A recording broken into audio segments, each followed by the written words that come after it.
Suntem preoți la altare îmbrăcați în uniformă, suntem frați în adunare și experți în predicare, suntem totul, doar de formă. Ce confuzie domină viața noastră de creștini, nebuloasa e senină, întunericul-i lumină, iar frații își sunt străini.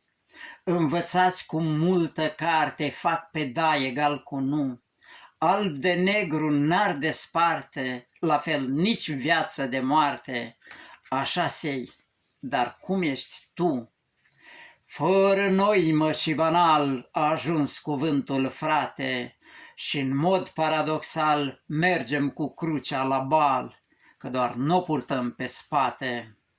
Hoinărind pe căi străine lăsăm adevărul în urmă, nu mai știm ce-i rău sau bine, când se pleacă, când se vine, fără spiritul de turmă.